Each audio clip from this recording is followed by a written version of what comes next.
Change is not growth. It is an autopsy. It is an act of violence against oneself. It demands that we voluntarily place the identity we have painstakingly built on an operating table, take a scalpel, and start cutting. Cutting the habits we love.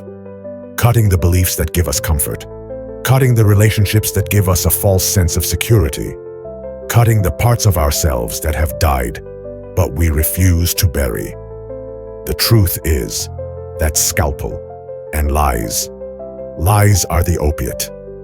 They are the total anesthesia we choose, a warm, narcotic sleep that allows us never to wake up and see what we truly are. We do not love lies because we are stupid. We love them because they are functional. They are the survival mechanism that allows us to endure the unbearable light of reality. This script is the anatomy of that addiction. To understand addiction, we must first understand the architecture of the fortress that protects the ego. The human ego is not designed to be happy. It is not designed to find the truth. It is designed for one thing only: to be right. The ego is a paranoid defense mechanism, a fortress built in our childhood to protect us from the chaos of the world. And like any fortress, its main priority is its own preservation. It will do whatever it takes, distort any fact, rewrite any story to ensure that its walls do not crack. The main weapon of the ego is cognitive dissonance. This is the mental headache we feel when two contradictory ideas clash. It is the smoke of friction between truth and lies. And the ego hates this friction. The clearest example is that of the smoker. The truth is a simple phrase: "This is killing me." It is a cold, clinical, and undeniable fact. But this truth conflicts with the action. I'm lighting another cigarette. The dissonance is unbearable. And here, the mind makes a decision. It does not change the action. It changes the truth. It manufactures an easier lie to love. You have to die of something. My grandfather smoked all his life and died at 90. Work stress will kill me sooner. I only smoke socially. The brain is not seeking the truth. It is seeking peace. It actively prefers to distort reality rather than face the painful, humiliating truth of its own helplessness. It is not a system failure. It is the system functioning perfectly to protect the ego from a devastating truth. I am an addict. I have no control. Loving the lie of control is infinitely easier than facing the truth of slavery. But this is a simple lie, one that we write to justify a vice. What happens when the truth is not just inconvenient, but a hell? What occurs when the truth threatens to completely annihilate us? This is where the lie evolves from being a mere justification to becoming a refuge, a bunker. Let's consider the person trapped in a traumatic bond, in an abusive relationship. The objective truth is an abyss. The person I say I love is systematically destroying me. I am being manipulated, devalued, and controlled. Every day I stay, I lose a part of myself. This truth is absolute terror, because if accepted, it triggers even worse truths. I don't have the strength to leave. I failed. Maybe this is all I deserve. If I leave, I will be alone. And loneliness is worse than abuse. This truth is annihilation. So the ego, in a desperate act of self-preservation, constructs a lie. An elaborate, beautiful, and addictive lie. And they love it. They love it with the devotion of a religious fanatic. The lie sounds like this: he will change. No one understands him like I do. It's just that he had a difficult childhood. When we're good, he's perfect. It's my fault. I provoke it. They do not love the abuser. They love the lie. They love the lie because that lie is the only thing standing between them and the void. Change would require facing the truth of their choice, the truth of their fear, the truth of their loneliness. It is easier to love the lie of a redeemable monster than to face the truth of their own cowardice. Change is a luxury. The lie is a necessity. But if these lies are defensive shields that the average individual uses to survive pain, there is a mind that has taken this principle to its logical and terrifying conclusion. A mind that not only uses lies as a refuge, but is the lie itself. A mind that is the master architect of a complete alternative reality. This is the mind of the narcissist. For most, self-deception is a dark basement where we hide our ugly truths. For the narcissist, self-deception is the illuminated palace in which they live, and they have bricked up the entrance to the basement. The fundamental truth of a narcissist, a truth buried beneath miles of denial, is their own insufficiency. It is the abyssal terror of being ordinary. It is the cold emptiness of a childhood wound so deep that their psyche could not heal. It simply amputated it. Admitting this truth is not painful for them. It is annihilation. And so, on that tomb of truth, they built a monument, a false, inflated, and grand I. The lie they love is not a simple lie. It is their God.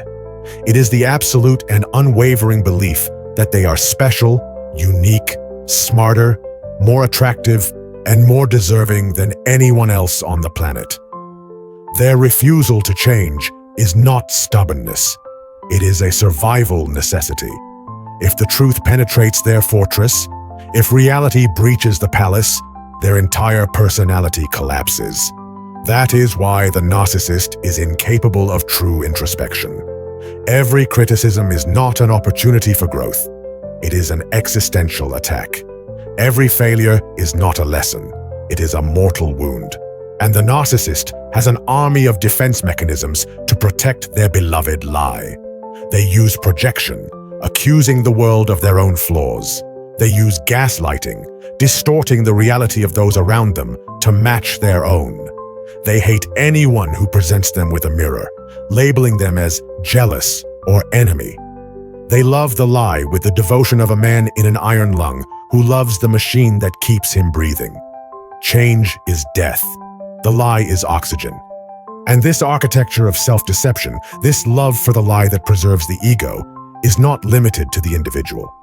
Human groups, tribes, cultures, corporations, nations are nothing but collective egos.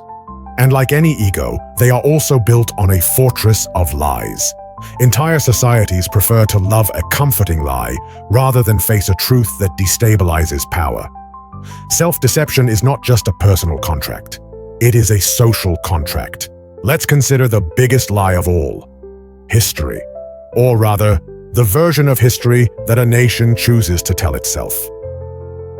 The foundational myth. Every nation, every culture is built on a heroic lie. The lie we love is that of the brave explorers, the manifest destiny, the civilizing mission, or the exceptionalism of our founders. It is a clean, noble, and predestined story. The truth is often much dirtier. Genocide, brutal conquest, betrayal, slavery, land theft, and pure luck. People refuse to change this narrative. They cling to the lie. Statues of cruel men and conquistadors remain in public squares, defended with visceral fury. Why? Why love such an obvious lie? Because collective identity is welded to that lie. Confronting the truth would mean that the national pride is a farce built on a mass grave. It would mean that the current power and wealth of the nation are illegitimate. It is easier to love the lie of heroism than to face the truth of our foundational barbarism. Changing that narrative is a threat to the identity of every citizen who defines themselves by it. And this collective lie seeps from history into the economy. The entire social system is based on one of the most powerful and beloved lies: the cult of hard work. The lie they tell us from childhood is, if you work hard, if you make an effort, you will succeed. Merit will be rewarded. This lie is the essential lubricant of the capitalist system. It is what makes millions of people get up every day and run on the hamster wheel. The truth is much darker. The truth is that the system is designed so that the majority do not succeed. The truth is that social mobility is a statistical myth. The truth is that merit is irrelevant compared to initial capital, the luck of birth, or the right connections. People hate those who tell this truth. They call them lazy, resentful, or a failure. Why do they love the lie so desperately? Because facing the truth is unbearable. Facing the truth means admitting that their 80 hours a week of exhausting work are probably useless. It means admitting that their sacrifice makes no sense. It means admitting that the dream they are killing themselves for is nothing more than a carrot tied to a stick. It is infinitely easier to love the lie of the American dream than to face the truth of modern servitude. And this systemic lie is distilled into an even more concentrated, almost personal form, in the place where we exchange our lives for survival: the office. The modern corporate system has perfected its own fundamental lie, a lie so comforting that people defend it voluntarily. The lie that is sold to us is, we are not just a company, we are a family. You matter to us. We are in this together. Employees love this lie. They cling to it because it gives their work a veneer of meaning. It makes them feel that their daily sacrifice is not just for the benefit of an anonymous shareholder, but for a collective good, for the team. The truth is brutally simple. You are a resource. Your value is measured in productivity. If your numbers decline, or if the balance sheet requires it, you will be eliminated without hesitation. The family will dismiss you via email and will have your position advertised before sunset.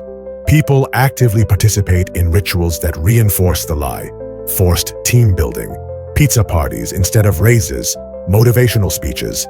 They hate the cynic who points out the farce. Why?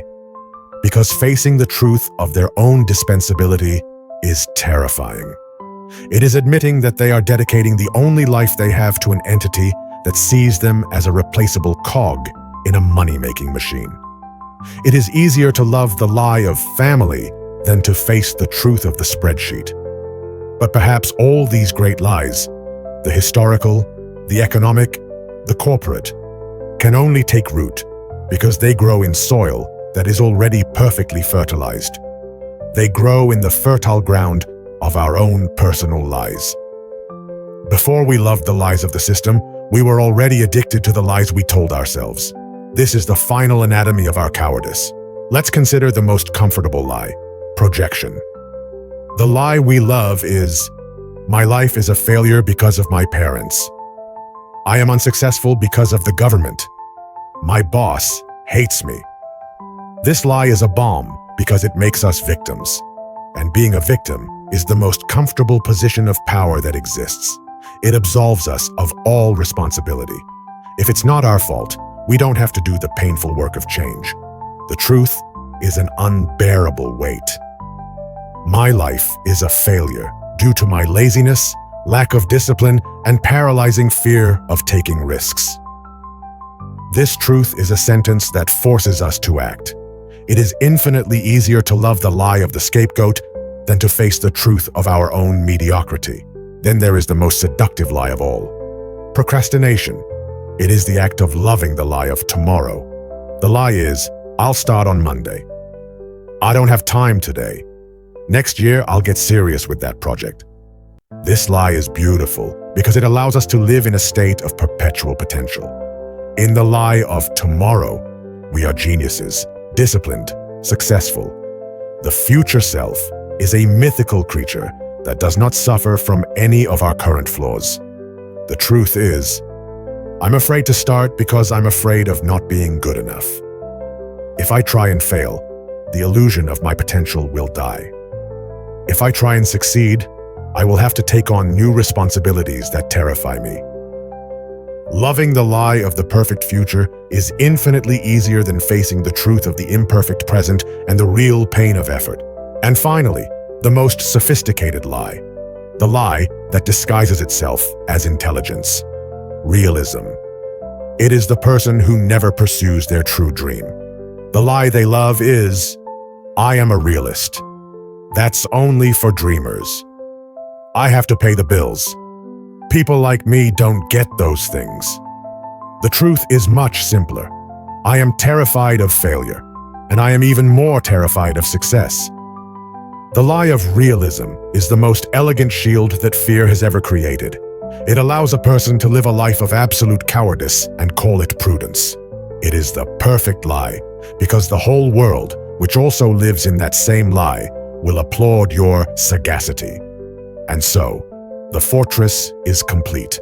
We live within this architecture of deception, a fortress built with the lies we tell ourselves, our procrastination, our projection, our fear, reinforced by the lies we tell each other, the family of the office, and protected by the big lies we tell as a society, the heroic story, the myth of merit. Each lie supports the other. The system works. It is comfortable. It is warm. It is safe. And the truth remains outside. It is the predator lurking in the darkness, beyond the fire of our camp. People do not change, not because they are stupid or weak, although sometimes they are. People do not change because lying is not a mistake. It is a refuge. Lying is not an illusion. It is the scar tissue that our psyche desperately creates over a deep wound. And the truth is the act of tearing off that scar and reopening the wound, voluntarily, with the vague hope that this time it will heal better. People do not change for the same reason that a man does not operate on himself open-heartedly. The pain is too intense. The hand trembles. The risk is death. Change is a form of suicide. It is the deliberate murder of the person you are, with all your comfortable lies and functional addictions, to allow the birth of someone new, someone unknown. And most of us are not murderers, especially when the victim is ourselves. So next time you look in the mirror and ask yourself why you're still trapped, why you haven't changed, remember this: you're looking at an addict who loves their drug, an addict who has built an entire palace to protect their addiction. The final question is not whether you can accept the truth. The question is if you can survive it.